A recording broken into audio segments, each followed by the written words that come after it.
안녕하세요. 신차털기 신현아입니다. 오늘은요, 제네시스의 G90 살펴보겠습니다.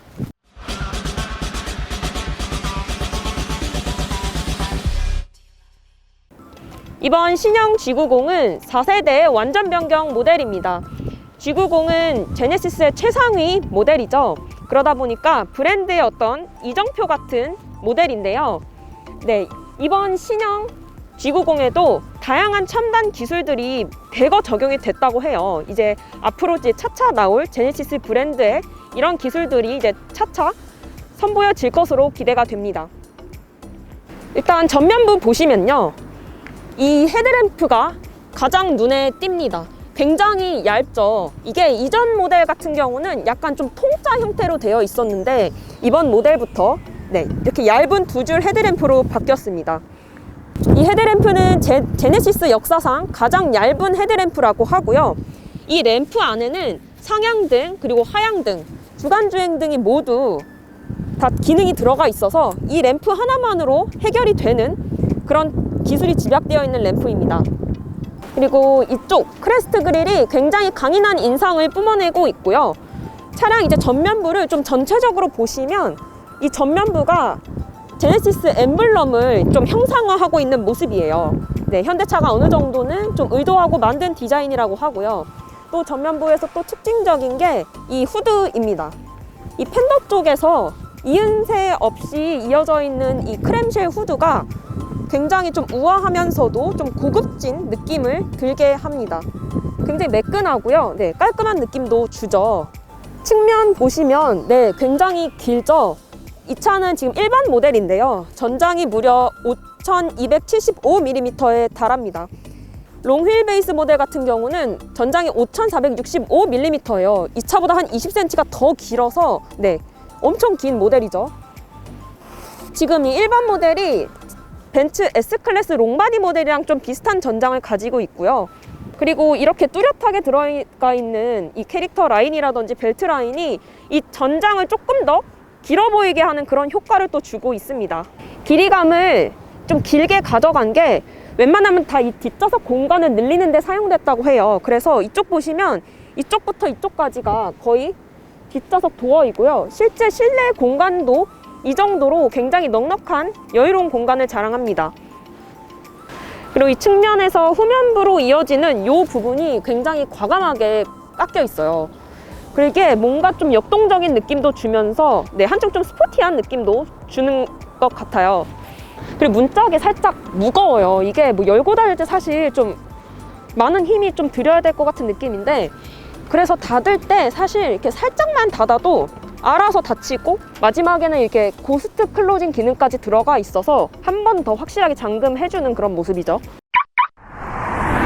1열 실내는 좀 실망스럽다는 얘기가 많았어요.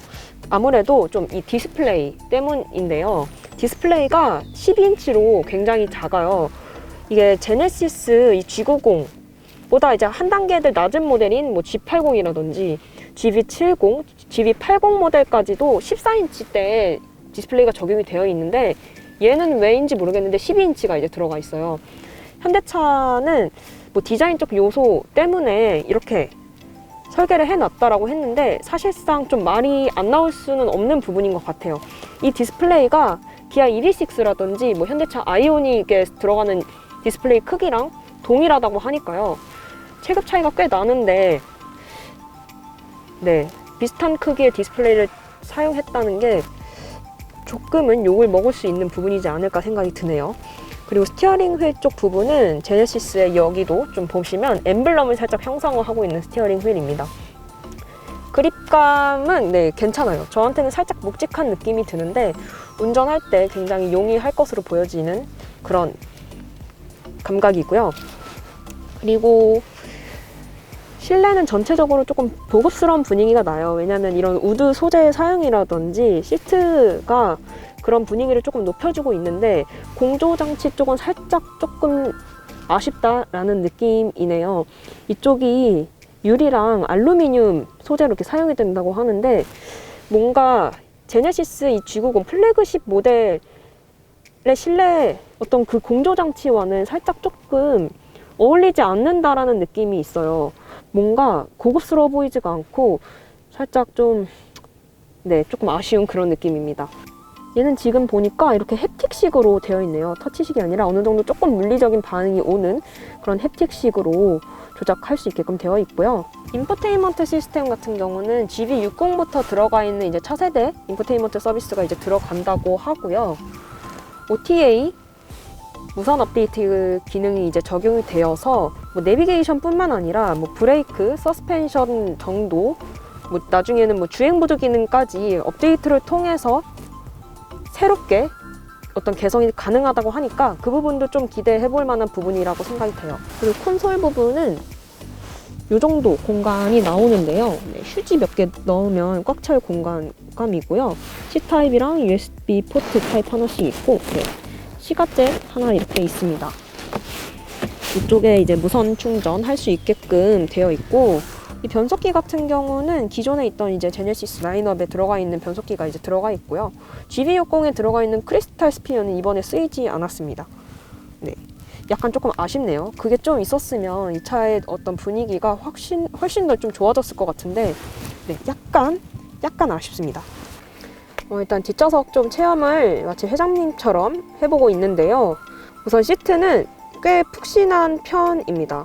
S클래스를 탔을 때는 이거 좀 거의 준침대 수준이다 라고 생각이 들었었는데, 얘는 솔직히 그 정도까지는 아니에요. 푹신하긴 한데 어느 정도는 조금 단단함도 있는 그런 느낌이고요. 수납 공간 보시면 수납 공간이 또 꽤 특이해요. 이쪽 수납 공간에는 향균 기능이 이제 들어가 있어서요. 물건을 여기다 이제 수납을 하면 한 10분 동안 향균 기능이 이제 자동으로 작동이 된다고 하고요. 쓰고 싶지 않다고 하면 설정을 통해서 이제 개별적으로 해제가 가능하다고 하니까 그렇게 해서 뭐 취향에 맞게 사용하시면 될 것 같고요.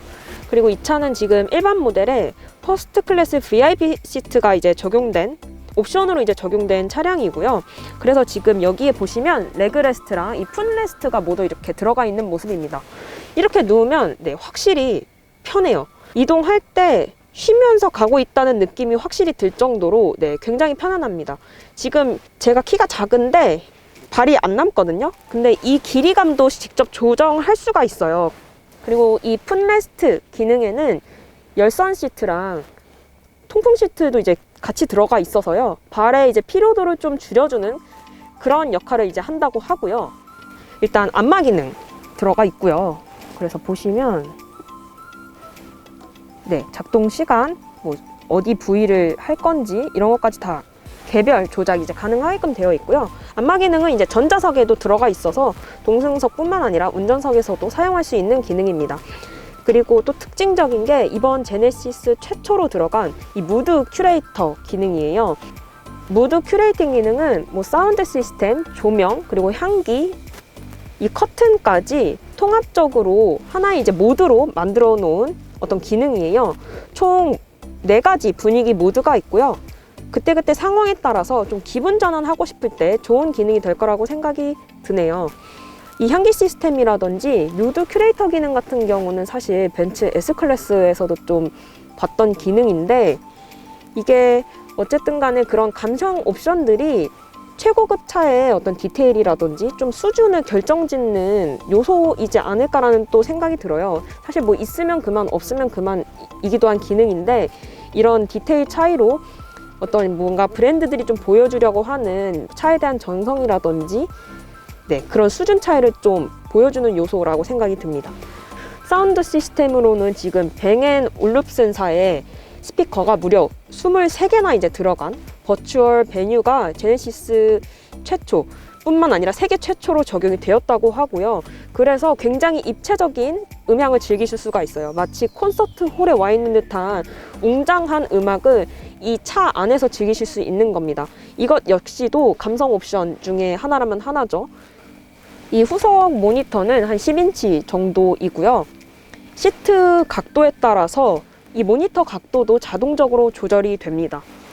그리고 이쪽 암레스트 쪽에 있는 디스플레이는 8인치 정도로 되어 있고요. 제네시스 최초로 들어가 있는 이제 기능이라고 하고, 공조 장치라든지 마사지, 조명, 커튼 이런 것들을 좀 통합적으로 제어할 수 있는 통합 컨트롤러 정도 되겠습니다. 그리고 이번 지구공의 좀 대망의 기능이라면 기능인데 자동문 시스템이에요. 이게 이지 클로징 기능이라고 해서 닫힐 때는 이 버튼 하나면 이렇게 닫힙니다. 열 때는요, 이쪽 버튼을 누르면 한 10cm 가량의 공간이 나오고요. 그리고 이제 사람의 미는 힘이 이제 필요한 거죠. 그 전까지 어떤 인간이 들여야 되는 노력을 좀 최소화시켜주는 기능이라고 생각이 들고요. 버튼 위치도 사실상 굉장히 괜찮아요. 이쪽에 나가면서 누르기가 굉장히 용이하죠. 그리고 닫을 때 같은 경우는 문이 이렇게 열려 있을 때는 손에 이렇게 자라가기가 어려우니까 버튼을 이쪽에 만들어서 훨씬 더 조금 더 활용성이 높게끔 이렇게 설계를 해 놓았습니다. 이 이지 클로징 기능은 전 좌석에 이제 들어가 있고요.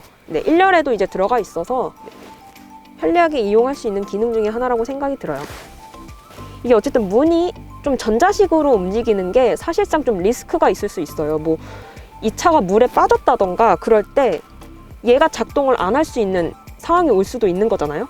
그래서 그 만일을 대비해서 이쪽 안쪽에 이렇게 수동 버튼도 만들어 놓은 모습입니다. 약간 조금 무겁게 작동이 되는 경향은 있는데 만일의 상황을 위해서 만들어 놓은 기능이니까 그 정도로만 좀 봐주시면 될 것 같아요.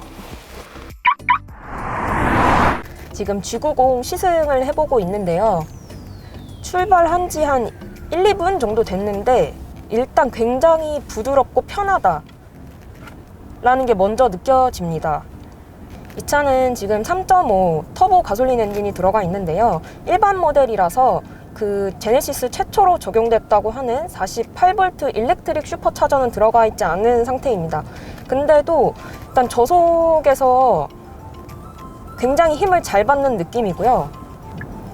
굳이 롱휠 베이스 모델이 아니더라도 이 차만으로 회장님들이 되게 뒷좌석에서 부드러운 어떤 주행감, 그런 가속감을 느낄 수 있는 차라고 생각이 돼요.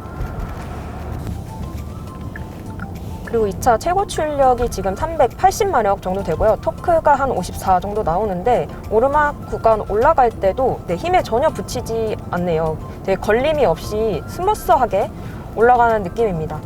가속할 때 느낌도 마찬가지고요. 정말 편안하네요. 그리고 이 차 지금 굉장히 인상적인 게 아무래도 승차감이죠. 승차감이 말을 할 수 없을 정도로 굉장히 부드럽습니다. 그리고 조용하기도 하고요. 이 차에는 멀티 챔프 에어 서스펜션이 들어가 있는데요. 에어스프링 강성을 3단계로 조절 가능해서 그게 주행 상황에 맞춰서 이제 최적화된 어떤 승차감을 제공한다고 해요. 차량의 어떤 하중이 얼마가 되던 간에 비슷한 수준의 승차감을 제공한다는 데 있어요. 그래서 골프채를 얼마나 넣고 다니든지 아니면 뒷좌석에 사람이 얼마나 앉던지 간에 부드러운 승차감, 좋은 승차감을 그대로 유지시켜 주고요.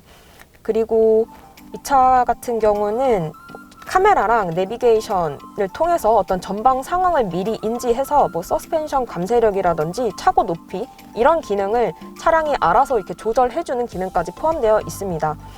그래서 그런지 지금 주행 상황에서 되게 비슷한 승차감이 계속해서 유지되고 있고요. 일단 굉장히 부드럽고 편한 느낌이에요. 이 차에는 지금 능동형 후륜조향 시스템이 들어가 있고요. 옵션 사양입니다. 지금 유턴을 좀 해보고 있는데 이게 저속에서는 뒷바퀴를 한 4도 정도가량 꺾어주고 그리고 고속에서 한 2도 정도 꺾어준다고 하는데요. 사실 이론적으로만 좀 들었을 때 생각보다 좀 조향 각도가 작은 거 아닌가? 이게 좀 얼마나 차이가 있을까 싶었어요. 왜냐면 벤츠 S클래스 같은 경우는 10도가량 되는데 그때 시승했을 때는 확실히 잘 된다, 엄청 잘 돌아간다, 회전 반경이 굉장히 작다라는 느낌이 정말 확 와닿았었거든요. 근데 지금 해보니까 생각보다 되게 반경이 좁아요. 이 차 지금 길이가 한 5.2m 정도 되는데 이 정도 구간을 돌아 나가는 게 생각보다 4도의 차이가 좀 생각보다 있다? 그런 느낌이 드네요. 오늘은 한국 대표 럭셔리 세단 제네시스 G90을 한번 살펴봤는데요. 드디어 벤츠 S클래스를 대적할 만한 국산차가 나왔다는 것이 굉장히 감격스럽습니다. 그만큼 국산차 위상이라든지 기술 수준이 많이 올라왔다는 거니까요. 근데 이 차는 꽤나 비쌉니다. 일반 모델 시작가가 8,900만 원대부터 시작을 하고요. 이 차는 지금 일반 모델의 풀옵션이 이제 적용되어 있는 모델인데 가격은 1억 한 3천만 원대까지 올라갑니다. 롱 휠베이스 모델 같은 경우는 1억 6,500만 원대부터 시작하니까요. 결코 저렴한 가격이 아니죠. 그럼에도 충분히 우리 국산차의 어떤 기술력을 잘 보여줄 수 있는 기술이 많이 집약된 G90이라고 생각이 들고요. 기대가 많이 되는 차량입니다. 이상 신차 털기 신현아였고요. 다음에는 좀 더 재밌는 차량으로 찾아뵙겠습니다. 감사합니다.